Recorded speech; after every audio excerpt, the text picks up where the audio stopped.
Le ministère du Cadre de vie et des Transports, chargé du développement durable, occupe une place stratégique dans la mise en œuvre du PRG et la Direction générale de la construction et de l'habitat DGCH est l'une des structures centrales qui portent les projets phares qui structurent le développement des territoires.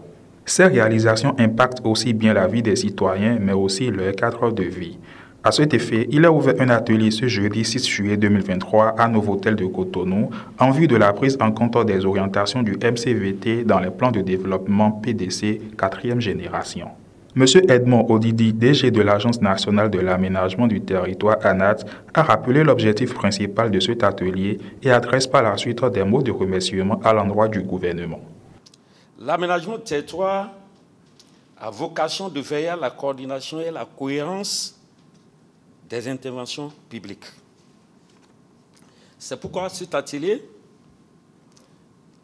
est initié avec pour objectif principal de renforcer la mission d'assistance conseil auprès des collectivités territoriales dans le secteur du cadre de vie, des transports et du développement durable afin de garantir une bonne articulation entre les PDC en cours d'élaboration et les actions du ministère du cadre de vie, des transports et du développement durable. Je voudrais saluer les secrétaires exécutifs des communes à statut particulier et des communes intermédiaires qui sont confiées à cet atelier. Vous voudriez bien présenter les excuses de l'Agence nationale d'aménagement du territoire aux SE qui seront, aux autres SE, j'allais dire, qui seront certainement invités dans un autre cadre.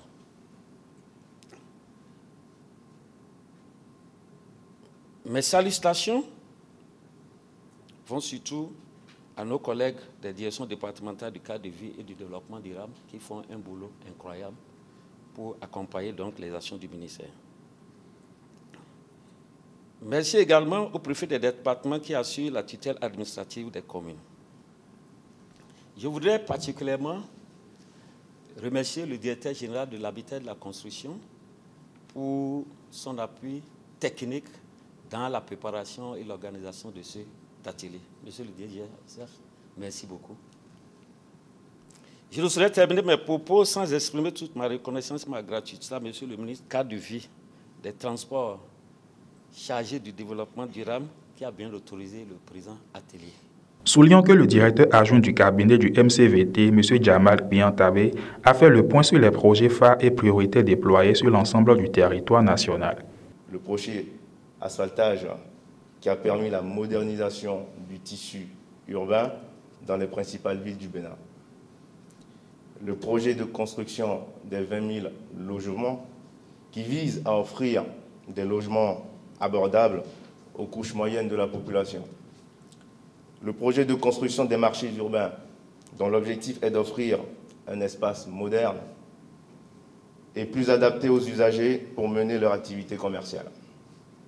Le projet de marché de gros à Abomey-Calavi, l'hôpital de référence d'Abomey-Calavi, le projet de la route des pêches, pour ne citer que cela.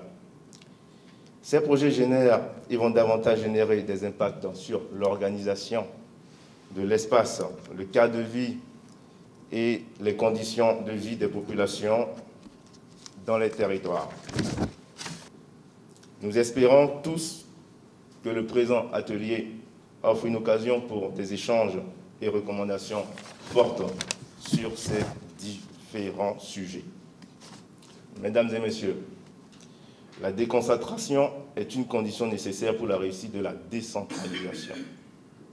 C'est pourquoi il est important de saluer la présence ici des préfets de département.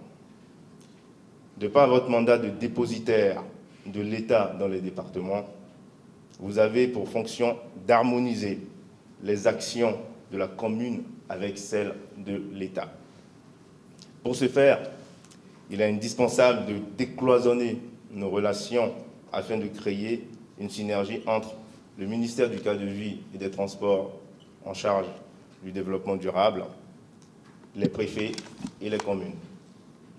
Étaient présents à cet atelier la présence des préfets, des secrétaires exécutifs des communes bénéficiaires du projet structurant du PRG, des directeurs techniques du MCVT, du ministère de la décentralisation et autres acteurs clés. Le préfet de Cotonou, Alain Orunla, au nom de tous les préfets présents à cet atelier, a renouvelé leur engagement absolu en ce qui concerne leur implication dans la mise en œuvre de ces nombreux projets d'aménagement territorial.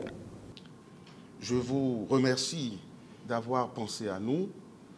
Et comment aurait-il en être autrement, puisque non seulement nous sommes en charge de la tutelle, de l'assistance conseil aux communes qui vont être aménagées, mais nous sommes également à l'opérationnel, parce que qui parle d'aménagement du territoire parle d'abord de nettoyage du territoire,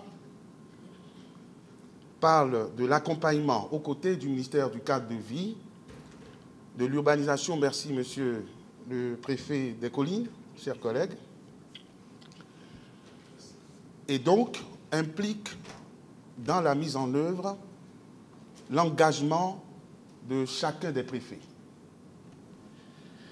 Nous l'avons compris, nous sommes ici non seulement pour célébrer le programme d'action du gouvernement, déjà le PAG 2016-2021, à la faveur duquel nous avons un cadre législatif, un cadre institutionnel et un cadre technique pour véritablement parler d'aménagement. C'est-à-dire que nous sommes passés de la théorie à la pratique. Je n'ai pas besoin d'une grande démonstration, il suffit de se référer à tous les plans rationnels qui ont été mis en œuvre et qui sont exécutés sous nos yeux. C'est vrai que je me réjouis de ce que le département du littoral, qui abrite la ville économique, la ville la plus importante, ait bénéficié un peu plus que les autres, mais c'est un plan qui concerne tout le pays et nous sommes dans une phase de rationalisation.